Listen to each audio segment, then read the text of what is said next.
What's up, everybody? Chris here from Bold Canyon Outdoors, and today I wanted to do a little bit of a follow-up on the Nextbase camera.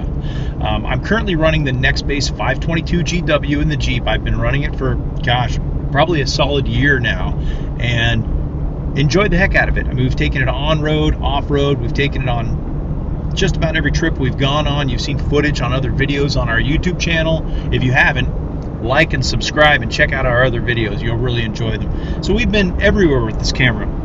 I have had a lot of questions about it though when it comes to heat, because I do live down here in the Arizona desert.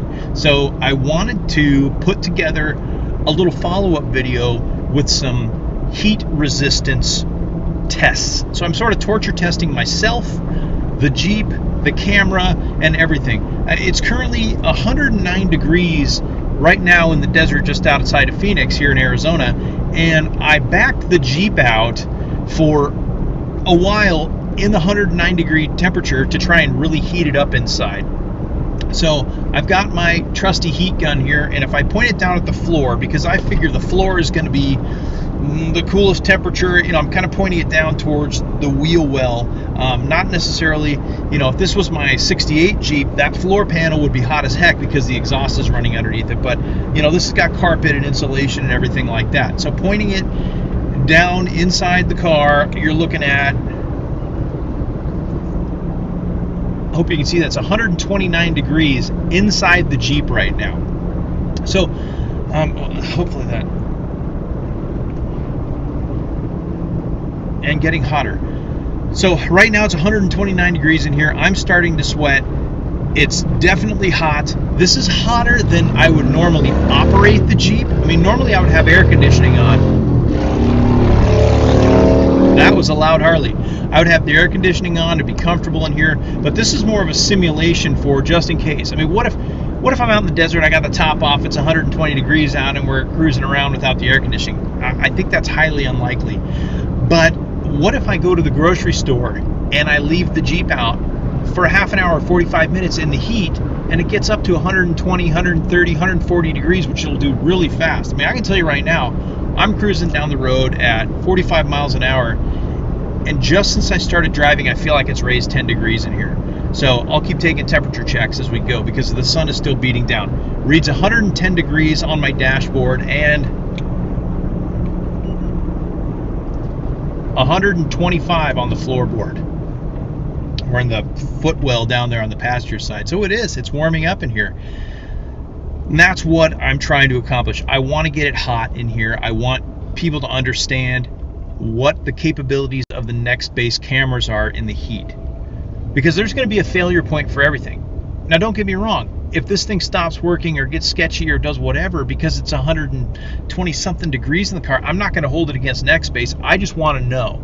And to this point, I have had no issues whatsoever. We took this up to Cortez, Colorado one night. Ooh, I'm going to turn here because it looks like the traffic's all backed up. We'll take another route. We went up to Cortez, Colorado, and it was about 25 degrees at night. So we parked the Jeep, we camped, we got up the next morning, it was below freezing, we drove off, we had footage, it was no problem. The camera worked just fine.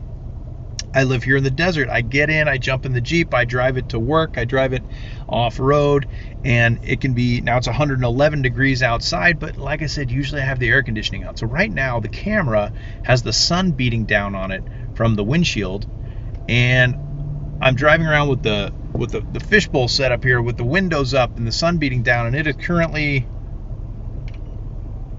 that can't be right. It says 178 degrees. It can't be that hot in here. Hold on. Yeah, 128 degrees in here. So it's approaching 130 degrees inside my Jeep. And trust me, I can feel it. Anybody who says Arizona is a dry heat, well, anything above 110, dry, wet, it doesn't matter. It's just heat and it burns. So I'm waiting for this light to change, and then we're just going to keep on cruising and see what we can get for temperature. And while I'm waiting for the light to change, Nextbase has several different levels of camera. They've got the 122 up to the 522. Now the 122 and 222, even the 322, don't have all the features of the 422 and the 522. Like the 522 has Alexa capability, GPS, all the fun stuff, Bluetooth. it's got all the amazing features. And the 422 does also. The biggest difference between the 422 and the 522 is the 522 has a polarizing lens on it. So the 422 has a lens that's a little bit more capable for night vision. So it kind of depends on what you want to use the camera for. The 422 has a little bit better night vision. The 522 has a little bit better sun vision for the polarizing lens. But all of the cameras are HD quality. They all work fantastically. I love the 522 because I can turn that polarizer. I can dim the sky down a little bit for videos when we're out cruising around in the desert. And honestly, if you've seen my other videos, night vision isn't too terrible when you have headlights or ambient lighting out with the 522. Now you can darken it or lighten it with the polarizer, so if you're driving around at night, don't be afraid to kind of twist that lens on the end and see if something makes it brighter or darker for you. You can also run the modules, like right now you're looking at me on the cabin view module. There's a few other modules. They make a rear view module that plugs in the side. It just has more of a telephoto lens to the back. There's a rear view module that I have that sits on its own pedestal in the rear glass. And man, now it's really starting to get hot in here. I just noticed I'm going to start sweating here in a minute. So yes, you've got all kinds of different modules. So yeah, the 322, 422, 522, I believe run all the modules. 522 has the polarizer. 422 has a little bit better night vision. But yeah, all of them are fantastic. Even the 122 for being a good basic dash cam that's got HD quality. Yeah, any of them are great. And I'm going to put links down below on where you can get these cameras and get them, try them out. Another neat thing I like about this is 99% of dash cams film in small increments. They'll do a 30-second, maybe a 60-second increment. I do a lot of off-roading and things like that where I want to do a longer, seamless video, kind of like we're doing right now. So this 522 actually has a setting where I can make it 3-minute increments. So being able to run 3-minute increments is great if you want to do 3 minutes or less, or when I use them on iMovie or any other movie editing platform and you put them all together, it's seamless.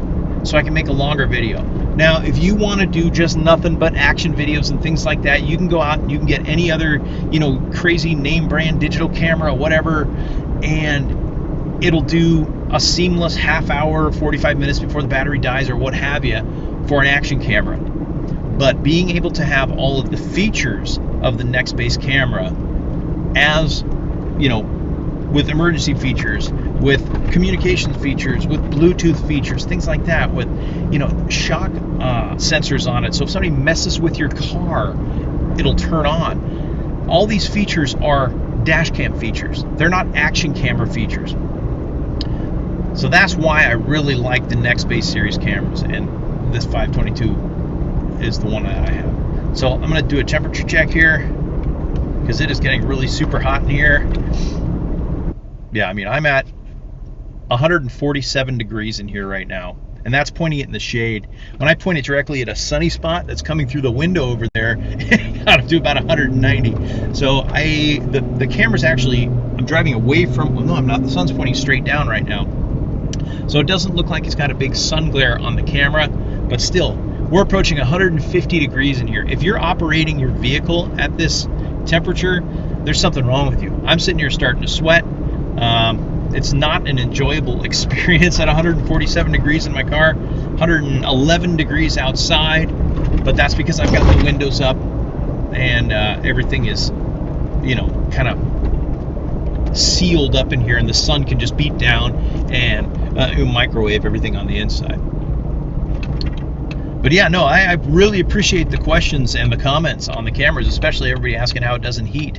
The last comment on my 522 video from before was a guy who knew what freeway I was driving on. They're right down here in Arizona, southeast of Phoenix, so they know it's hot. And they identified where I was driving and said, hey, tell me how it does in the heat. And I'll tell you, it's 142 degrees in the car right now, so it does pretty well. I haven't gotten any error messages or any beeps or anything like that on the camera since I started. I was hoping to do one solid run, and I'm going to go back home and I'm going to put them together and put them all on YouTube. So it should should have a little bit of a seamless feel to it, other than if I do a lot of and things like that. Maybe I'll shorten it and take those out because I'm not perfect. But yeah, this is the Nextbase 522. You can check them out on Instagram. You can go to their website. I'm going to put links below on where you can order your own, and I'll probably put several links for, you know, like the 322, the 422, things like that, because a lot of people don't need all the bells and whistles. A lot of people would rather have the night vision capabilities of the 422. But I can tell you, beyond the shadow of a doubt, at 111 degrees outside and 142 degrees inside, it is working just fine in the heat. Now the proof's going to be in the pudding. When I get home and I put all this on the computer and see if I can run it seamlessly, I can check the video quality, I can see if there's any pauses or shutdowns or anything like that from overheating, but I see no messages on the screen. I haven't heard any audible messaging at all, so a little sweat running down me. So yeah, I'm thinking it does pretty well at getting close to 140, 150 degrees inside the car. And do me a favor, don't do this at home. Don't go out and drive your car and sit in 150 degree temperature. It's probably not safe, but you know, I'll do whatever it takes to get the information for people when it comes to the Nextbase camera. So don't try this at home. I'm a professional. Professional what remains to be seen. But yeah, hey, do me a favor. Mash that like and that subscribe button down there. And if you have any questions, comments, or concerns, by all means, fire away. I try to answer them. I like to engage with everybody and make sure that your questions are answered if you need more information on a product or something that I'm doing. Got a little road closure up here. Forgot the bridge is out, so I got to go the long way around. But yeah, that's what I've got for you. It is currently 141.6 in the car, 111 outside. I'm thinking that the 140 is about where it's going to top out today, partially because I've got these awesome headliners that I made that keep it cooler in the car, but I've also got tinted windows. So you may be able to get, I mean, there are always the horror stories of people getting left in a car, or a child or a dog or something, and they break into the car and the car's 160 degrees inside. I mean, that happens here in the desert, and it's tragic and it's horrible and it should never happen. But they get these temperature readings that are higher than 145, 146, which I've gotten just driving around. You know, if you've got a car that doesn't have tinted windows, or you aren't driving with some wind resistance, I guess might cause it to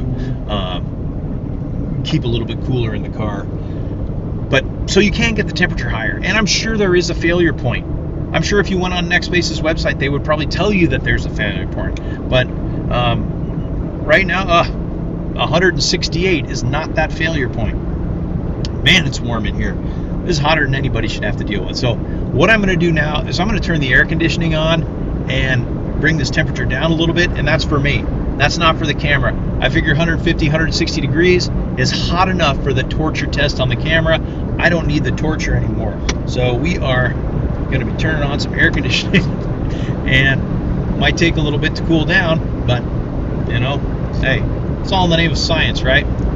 There it is. There's a local drive around to try to get the temperature up. Still 111 degrees here in the desert. I'm bringing the temperature down inside the car, but as far as I can tell, there's been no failures on the Nextbase 522 due to heat. So I'm going to get home, I'm going to put all this video together, I'm going to get it up on YouTube today. So if you guys have any questions, comments, concerns, leave them below. And like I said, hit that like, hit that subscribe. I'm going to keep bringing you more cool stuff, more outdoor adventures, more product reviews. That's it. That's all I've got for you right now. For Bold Canyon Outdoors, this is Chris signing off. Happy trails, everybody.